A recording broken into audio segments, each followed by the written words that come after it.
Alors, il y a une invitation qui était dans nos cartons pour aller à l'île de la Réunion, dans l'océan Indien, qui est le territoire d'outre-mer le plus peuplé des outre-mer français. Il y a 1 million de personnes qui sont là. Mais sur place, il y a 2 élus insoumis, c'est quand même pas rien.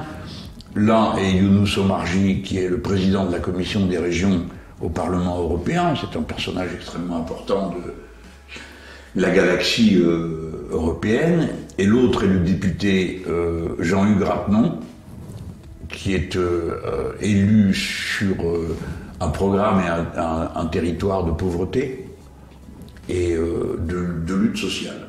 Et sur place, j'ai d'autres amis que je suis allé visiter. Donc ça s'est passé dans une très bonne ambiance. Et puis il y a eu, comme toujours dans ce genre de circonstances, des temps forts, un peu calculés, un peu prévus, mais qui vont plus loin quand on y est que ce qu'on avait prévu.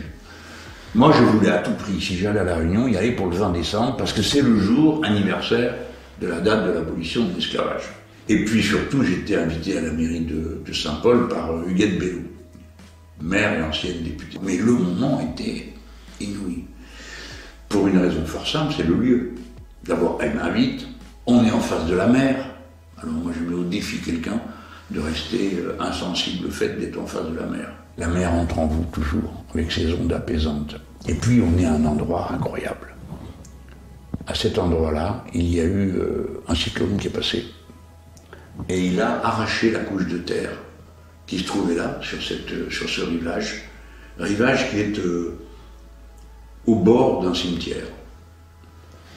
Et en enlevant la couche de terre, on a trouvé là les ossements de 2000 personnes. Ces 2000 esclaves qui ont été jetés à la terre sans autre sépulture ni marque quelconque permettant de les identifier comme des personnes, à côté du cimetière officiel. Si bien que on ne peut pas parler à côté d'un truc pareil sans être habité, pénétré par cette ambiance inouïe. Et alors, tous ceux qui étaient avec moi, toute mon équipe présente a été pénétrée de la même chose. De la beauté du lieu, de la grandeur de ce qui se disait, de ce qui se pratiquait. Et nous avons à ce moment-là tous comme on dit, une scie dans la tête. Hein. Une scie, c'est une musique qui revient tout le temps, on n'arrive pas à la chasser.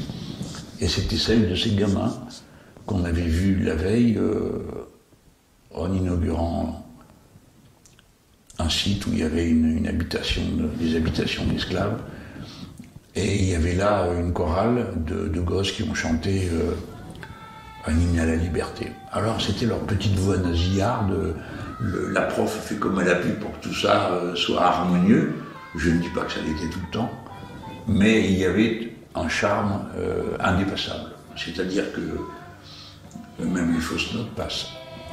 Et c'est le chant, quand tu chantes, je chante avec toi, etc. Et la musique, c'est celle de Verdi, c'est Va pensieri, je crois. Alors je reconnaissais l'air, je connais pas les paroles, oui, elles sont récentes. Et cette musique nous a habités pendant tout le temps du voyage. Alors soit on se la chantait, soit on la... Et moi je suis très friand de ce genre de situation qui est pour moi le